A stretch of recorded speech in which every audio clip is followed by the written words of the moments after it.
भी आपको दिखाएंगे।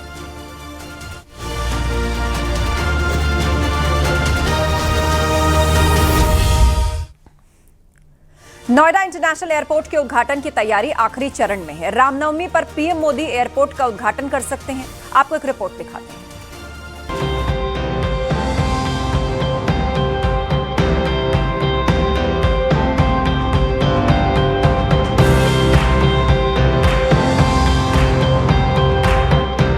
नोएडा, ग्रेटर नोएडा और दिल्ली एनसीआर का इंतजार अब खत्म होने वाला है, क्योंकि अब नोएडा इंटरनेशनल एयरपोर्ट का उद्घाटन होने वाला है। इसी महीने रामनवमी यानी कि 26 मार्च को पीएम मोदी एयरपोर्ट का उद्घाटन कर सकते हैं। सिक्योरिटी क्लियरेंस मिल चुका है, एरोड्रम लाइसेंस मिल चुका है। ये उनका ड्रीम प्रोजेक्ट है। ये एयरपोर्ट यूपी सरकार की प्राथमिकता में था। यमुना एक्सप्रेसवे और यमुना एक्सप्रेसवे पर बने 0 पॉइंट से महज 25 से 30 मिनट में एयरपोर्ट पर पहुंचा जा सकेगा। वहीं नोएडा इंटरनेशनल एयरपोर्ट से जुड़ा एक और बड़ा अपडेट सामने आया है। हवाई सेवा देने वाली कंपनी अकासा एयर ने एयरपोर्ट पर अपना पहला मेंटेनेंस, रिपेयर, ओवरहॉल केंद्र स्थापित करने का फैसला लिया है। एमआरओ सेंटर में विमानों के रखरखाव, मरम्मत और तकनीकी निरीक्षण से जुड़ी हुई सुविधाएं मिलेंगी। ये कदम न केवल नोएडा एयरपोर्ट को दुनिया में अलग पहचान दिलाएगा, बल्कि भारत को विमानों की मरम्मत के क्षेत्र में आत्मनिर्भर बनाने की दिशा में भी एक मील का पत्थर साबित हो सकता है। एमआरओ यानी मेंटेनेंस, रिपेयर और ओवरहॉलिंग। अब तक जो देश के विमान थे यानी जो भारतीय एयरलाइंस कंपनी थी, उनको अपने एयरलाइंस के मेंटेनेंस के लिए, ओवरहॉलिंग के लिए, रिपेयरिंग के लिए, तकनीकी यानी टेक्निकल एस्पेक्ट्स के लिए, सभी चीजों के लिए विदेश जाना पड़ता था। लेकिन अब एमआरओ सेंटर यहां पर स्टैब्लिश होगा, इसी कंस्ट्रक्शन साइट पर स्टैब्लिश होगा और उसके बाद यहां एमआरओ सेंटर बनने के बाद जो देश के हवाई जहाज हैं उनके मेंटेनेंस और रिपेयरिंग का काम भी भारत में हो सकेगा। देश का सबसे बड़ा एयरपोर्ट बनकर तैयार है, जिसका रनवे 3,900 मीटर, रनवे की चौड़ाई 60 मीटर है। सभी इंस्ट्रूमेंट इंस्टॉल किए गए हैं। पहले चरण के तहत नोएडा इंटरनेशनल एयरपोर्ट का निर्माण कार्य 1,334 हेक्टेयर में पूरा किया गया है। टर्मिनल भवन, एयर ट्रैफिक कंट्रोल टावर बनाए गए हैं।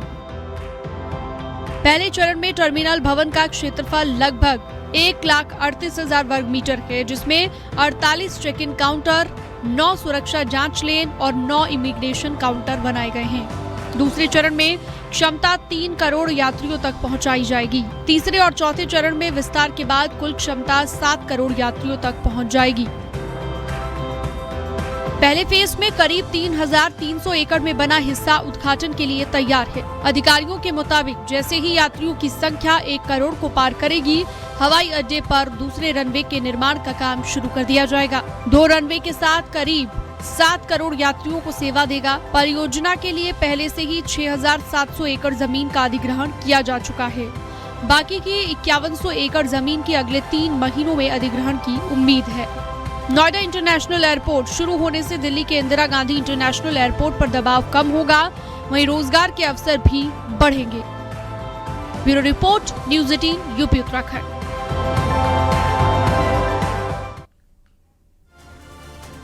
यूपी में गैस किल्लत को लेकर अफवाह उड़ाने पर प्रशासन अलर्ट मोड पर है। कालाबाजारी और जमाखोरी पर नजर रखी जा रही है, तो वहीं कमर्शियल सिलेंडर्स की दिक्कत होने से रेस्टोरेंट मालिक चिंतित हैं।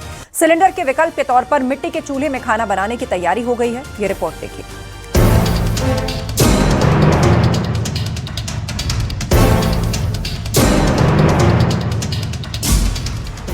ईरान इजरायल युद्ध थमने का नाम नहीं ले रहा है। तेल और गैस की सप्लाई का क्या होगा? सरकार गैस और ईंधन के पर्याप्त स्टॉक की बात कर रही है। कई जगहों पर गैस की किल्लत की अफवाह फैलाई जा रही है। वहीं कुछ जगहों पर गैस सिलेंडर की कालाबाजारी भी हुई है। प्रशासन लगातार एक्शन ले रहा है।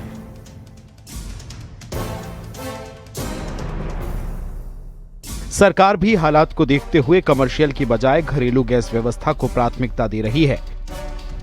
मुंबई, बेंगलुरु, चेन्नई समेत कई जगहों पर कमर्शियल सिलेंडर्स की वजह से कुछ रेस्टोरेंट्स भी बंद हैं। यूपी में भी होटल कारोबारी चिंता में हैं।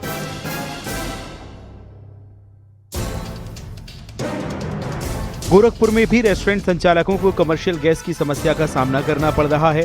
गोरखपुर के कुछ रेस्टोरेंट संचालक अब वैकल्पिक व्यवस्था की तरफ ध्यान देने लगे हैं। देखिए, रेस्टोरेंट में जहां गैस के चूल्हों से खाना बनता था, वहां मिट्टी के चूल्हे बनाए गए हैं, जो कहीं ना कहीं 25 से 30 साल पुरानी याद दिला रहे हैं, जब ढाबों पर चूल्हे से खाना बनता था।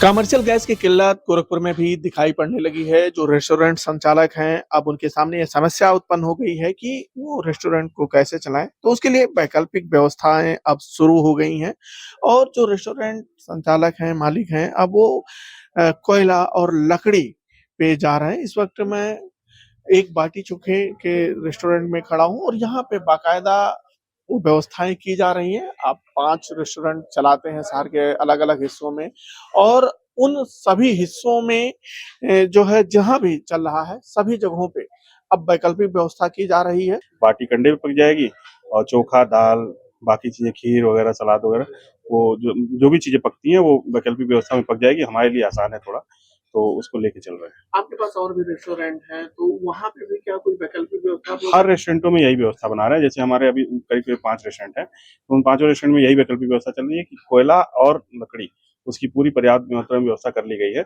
अभी उसके बाद हमारा अगला चरण यही होगा कि अगर थोड़ी सी और दिक्कत महसूस होती है, हम हर जगह पे चूल बनवाना शुरू कर दिए हैं और जिससे पकने की व्यवस्था बन सके, तो वहाँ बन चुकी है। अब उसमें केवल लकड़ी पे ही भोजन पकेगा।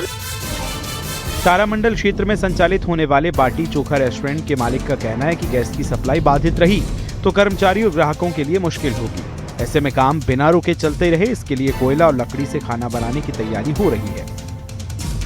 गैस की जो किल्लत है वो लोगों को महसूस कराई कि नहीं, हमारी जो पुरानी व्यवस्थाएं थी उसको हमें जीवंत रखना ही चाहिए किसी न किसी वैकल्पिक व्यवस्था के रूप में।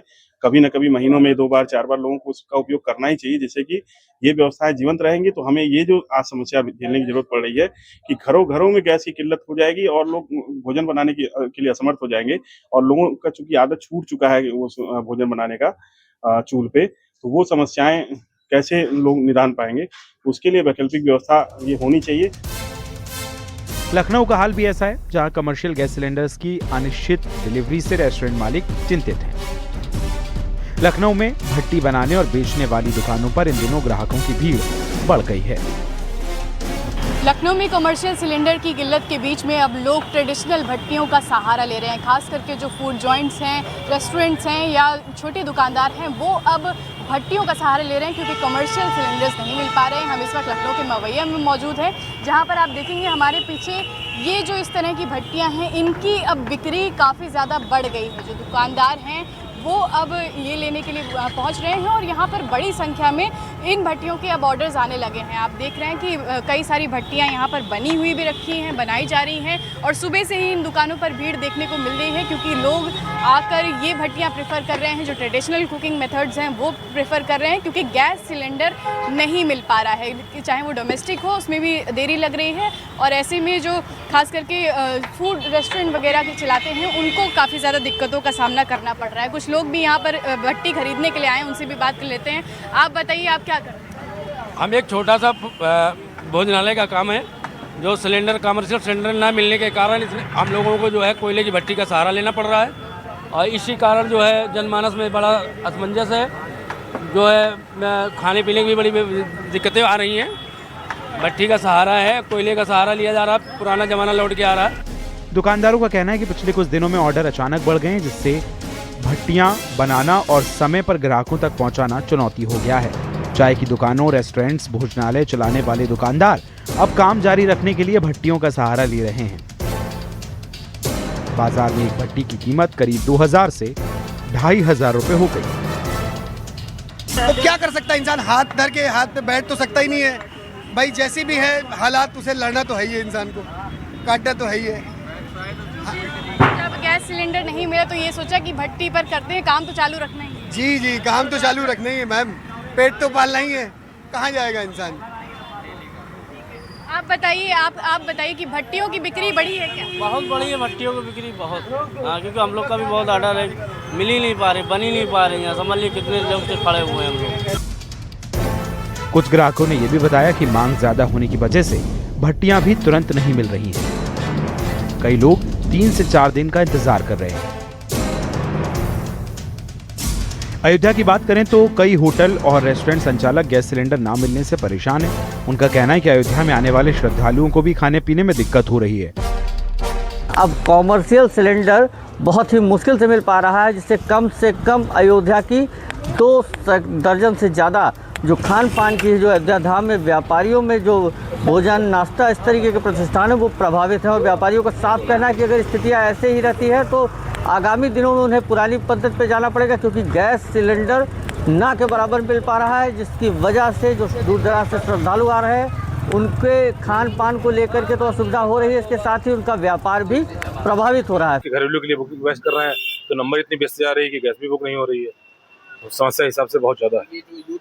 इसका असर लग तो रहा है ऐसा ही युद्ध का असर ही है। ये कब तक चलेगा, कैसे होगा, ये तो कितना आप लोग क्या सोच रहे हैं इस टाइम? अब अगर गैस नहीं मिलेगी या तो फिर उसका ऑप्शन से या तो रेस्टोरेंट बंद किया जाए, वरना फिर कोयले भट्टी का यूज किया जाए। लगता है कि रेस्टोरेंट बंद करना पड़ जाएगा। जितने यात्री अयोध्या में आ रहे हैं उनको खाना खिलाना बहुत मुश्किल हो जाएगा। मुझे लगता है जो युद्ध चल रहे हैं अमेरिका इजराइल में, ईरान में, इसमें इसका असर आ रहा है काफी। सिलेंडर पे आ गया है जो मिलना नामुमकिन चुका है, और लगता है कि हम लोगों को रेस्टोरेंट बंद करना पड़ जाएगा। अब कारोबारी कह रहे हैं कि अगर संकट ज्यादा चला तो विकल्प के साथ चलना पड़ेगा, कोयला और लकड़ी की व्यवस्था करनी होगी। Bureau report, news 18, Uttar Pradesh, Uttarakhand.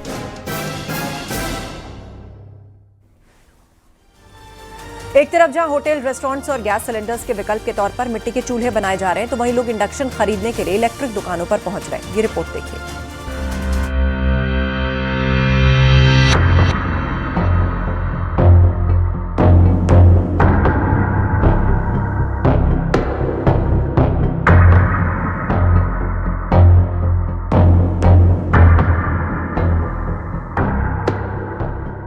Lucknow में जहां भट्टी बनाने वाली दुकानों पर भीड़ है, तो वहीं चाय की दुकानों से लेकर छोटे ढाबों में दुकानदार पारंपरिक भट्टियां तैयार कर रहे हैं, ताकि अगर आने वाले दिनों में गैस की समस्या बढ़े तो उनका काम काज प्रभावित ना हो। चाय बेचने वाले दुकानदारों को दोबारा से ट्रेडिशनल भट्टियों का सहारा लेना पड़ रहा है। हम इस वक्त लखनऊ में हैं, जहां हमारे पीछे आप देखेंगे कि यहां पर चाय की दुकान पर भट्टी का निर्माण किया जा रहा है। अब क्योंकि जो सिलेंडर्स हैं उनकी कमी है, कमर्शियल सिलेंडर्स नहीं मिल रहे हैं लोगों को, और डोमेस्टिक सिलेंडर्स में भी लोगों को कई दिनों का इंतज़ार करना पड़ रहा है। तो ऐसे में जो दुकानदार हैं वो भट्टी का निर्माण कर रहे हैं, जिससे कि आने वाले समय में अगर गैस की किल्लत हो जाती है तो रोज़ी रोटी जो है उनकी वो सुचारू रूप से जारी रख सके। तो ऐसे में अभी आप देखेंगे कि हम एक चाय की दुकान पर मौजूद हैं। अभी जो चाय बन रही है वो गैस सिलेंडर पर बन रही है, लेकिन आगे जाके कोई भी क्राइसिस होती है उसको मैनेज करने के लिए यहाँ पर भट्टी बनाई जा रही है। और इसी तरह से कुछ जो बाकी के दुकानदार हैं, ट्रेडिशनल जो मीडियम है कुकिंग का, भट्टी के माध्यम से अब अपनी रोज़ी रोटी चालू रखने का प्रयास कर रहे हैं। बताइए कि क्या सिलेंडर की वजह से दिक्कत आ रही है? बहुत दिक्कत आ रही है सिलेंडर की वजह से। आप तो भट्टी बनवा रहे हैं, तो अब लग रहा है कि आगे जाके इस्तेमाल करना पड़ेगा। क्या करना तो पड़ेगा, सिलेंडर नहीं मिल रहा है तो जी। तो आगे सब कुछ सुचारू रहे, दुकान पर कोई असर ना पड़े, इसलिए भट्टी बनवा ली। जी यही तो करना पड़ेगा, सिलेंडर जब मिल ही नहीं रहा है, ऑप्शन ही नहीं है, तो भट्टी तो बनानी पड़ेगी। क्योंकि सिलेंडर नहीं मिल रहा है, ऐसे में देखेंगे आप कि बड़ी संख्या में कस्टमर्स आते हैं, जो बाहर से लोग आते हैं, चाय पीते हैं। सिलेंडर नहीं मिल रहा है, दुकानदारों के लिए बड़ी समस्या है। तो ऐसे में लखनऊ में जो दुकानदार हैं वो ट्रेडिशनल मीडियम्स और भट्टी का निर्माण करवा रहे हैं, जिससे पीलीभीत के बाजार में अचानक इलेक्ट्रिक सामानों की डिमांड बढ़ गई है। बर्तन और इलेक्ट्रिक की दुकानों पर ग्राहक इंडक्शन और इलेक्ट्रिक केतली की डिमांड कर रहे हैं। कुछ ग्राहकों का मानना है कि अगर युद्ध नहीं रुका तो रसोई गैस मिलने में दिक्कत आ सकती है। ऐसे में वो पहले से इंतजाम कर रहे हैं ताकि घर में खाना बनाने में समस्या ना आए। बर्तनों की दुकान पर इस समय इंडक्शन लेने वाले ज्यादा लोग आ रहे हैं। लोग इलेक्ट्रिक सामानों की तरफ शिफ्ट हो रहे हैं। परसों में लेके गया था ये वाला इंडक्शन, तो इसमें कोई फॉल्ट आ गया, आज दूसरा फिर नया लेने आया हूँ। अब मैं घर वाले भी आदत बनी हुई है, वो रोटी बना नहीं पा रहे हैं, रोटी उस पे चूल्हे पे बनती नहीं है, वो इंडक्शन लगाएंगे तो रोटी बनेगी। सेल्समैन का ये भी कहना है कि अगर इसी तरह इंडक्शन बिकने लगे तो उनकी भी कमी पड़ सकती है। पहले तो सर दो बेचते थे, अब तो दिन में 8-10 रोज बिक रहे हैं। इस टाइम इंडक्शन की ज्यादा सेल हो रही है। इस टाइम रिपेयरिंग भी आ रही है, रिपेयर बहुत हो रही है बिल्कुल। अब तो बहुत इंडक्शन दिन भर इंडक्शन बेचते रहते हैं। उसकी वजह से जो है जो इंडक्शन की सेल, हमारी सेल हफ्ते में 2 या 4 पीस होते हैं, उसकी सेल आज 15 से 20 पीस डेली की सेल आ गई है। अरे ये तो अब इंडक्शन की बात करें, इलेक्ट्रिक गीजर की सेल बढ़ गई है। गैस गीजर लोग लिया करते थे, अब गैस ना मिलने के कारण लोगों ने इलेक्ट्रिक गीजर लेना शुरू कर दिया। अब नए मकान बन रहे हैं, कुल मिला के सेल बहुत अच्छी है हमारी इलेक्ट्रिक चूल्हे की इस टाइम।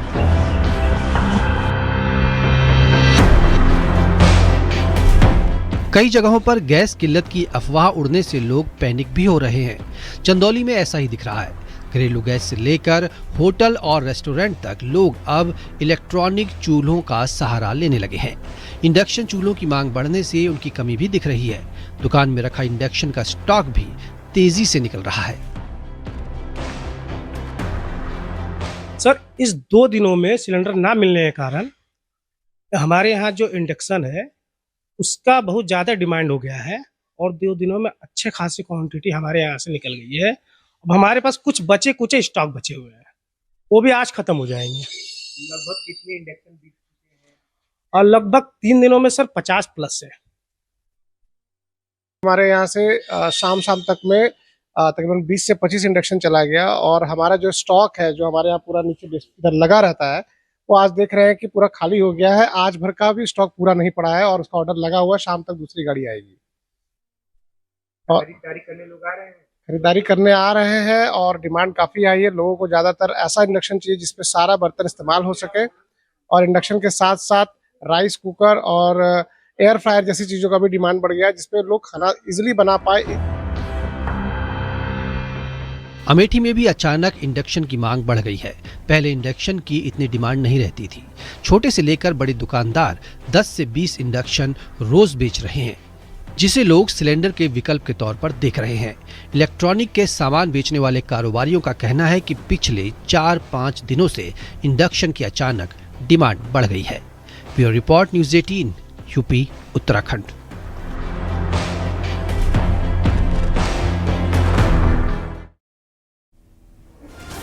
टीम इंडिया के स्टार क्रिकेटर कुलदीप यादव अब मैदान के बाद जिंदगी की नई पारी खेलने जा रहे हैं, जहां वो शनिवार को अपने बचपन की दोस्त वंशिका चड्ढा के साथ 7 फेरे लेंगे। वेडिंग डेस्टिनेशन मसूरी में है, जहां से शादी के जश्न की तस्वीरें भी सामने आई हैं।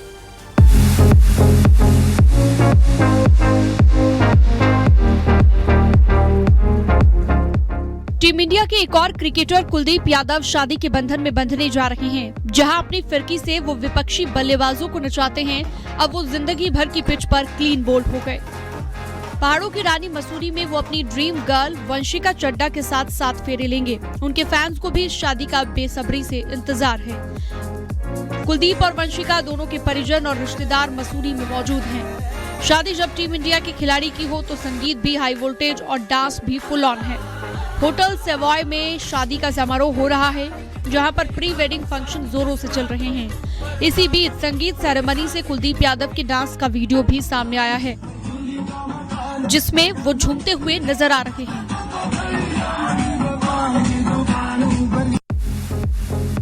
क्रिकेटर यजुवेंद्र चहल भी उनके साथ जमकर थिरक रहे हैं। दोनों की बॉन्डिंग भी यहाँ पर दिखाई दी। सभी दोनों को कुलचा के नाम से जानते हैं। यहाँ भी जबरदस्त स्वैग रहा। यजुवेंद्र चहल के अलावा रिंकू सिंह अपनी मंगेतर प्रिया सरोज के साथ मसूरी पहुंच चुके हैं। पूर्व क्रिकेटर भुवनेश्वर कुमार भी अपनी फैमिली के साथ शादी अटेंड करने गए हैं। भारतीय टीम के फील्डिंग कोच टी दिलीप भी मसूरी के लिए जाते हुए दिखे। इस शादी में तमाम भारतीय क्रिकेटरों के शामिल होने की उम्मीद है। कुलदीप मसूरी में अपनी बचपन की दोस्त वंशिका चड्ढा से शादी करने जा रहे हैं। दोनों ने पिछले साल जून के महीने में सगाई की थी। वंशिका LIC में काम करती हैं और वो श्याम नगर की रहने वाली हैं। कुलदीप और वंशिका की बचपन में दोस्ती हुई, बाद में दोस्ती प्यार में तब्दील हो गई। कुलदीप की ये डेस्टिनेशन वेडिंग क्रिकेट फैंस के लिए खासा उत्साह है, क्योंकि वर्ल्ड कप जीतने के बाद अब उनका फोकस एक नई शुरुआत पर है। 17 मार्च को लखनऊ में रिसेप्शन की भी तैयारी है। Bureau report, news 18, UP, Uttarakhand.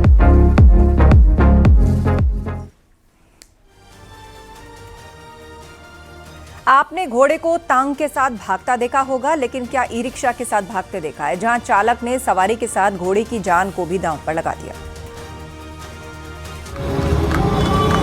Auto वाले अब घोड़ा भी सवारी नहीं बनाना है क्या? घोड़े भी बैठा लिया। मेरठ की सड़क पर जिसने भी ये दृश्य देखा वो हैरान रह गया। जहां ई रिक्शा पर सवारी बैठी है, एक घोड़ा साथ में दौड़ रहा है। वो खुद से नहीं भाग रहा बल्कि उसकी लगाम ई रिक्शा से बंधी है। सोचिए कितना खतरनाक है ये काम। ई रिक्शा चालक को कोई परवाह ही नहीं है। इससे वो अपनी सवारियों और घोड़े की जान को भी खतरे में डाल रहा है। सोचिए अगर सड़क पर कोई गड्ढा आ गया या अचानक ब्रेक लगा तो लेने के देने पड़ सकते हैं। घोड़ा तो परेशानी में आएगा ही, ई रिक्शा भी पलट सकता है। ट्रैफिक नियमों की खुलेआम अनदेखी हो रही है। ये हादसे को दावत देने वाला ई रिक्शा है। राहगीर भी रिक्शे के साथ भागते घोड़े को देख हैरान रह गए। सूरजकुंड रोड की यह घटना, जहां ई रिक्शा फर्राटा भरता जा रहा था तो वहीं ये बेजुबां पीछे पीछे दौड़ने को मजबूर है। मेरठ की सड़कों पर ई रिक्शा चालक घोड़े को बांधकर इस तरह से खींच रहा है, राहगीरों की निगाहें वहीं जाकर टिक रही हैं। सड़क पर वैसे भी जुगाड़ वाली गाड़ियां खूब देखी होंगी, ये ई रिक्शा निकल गया। Bureau report, news 18, UP Uttarakhand.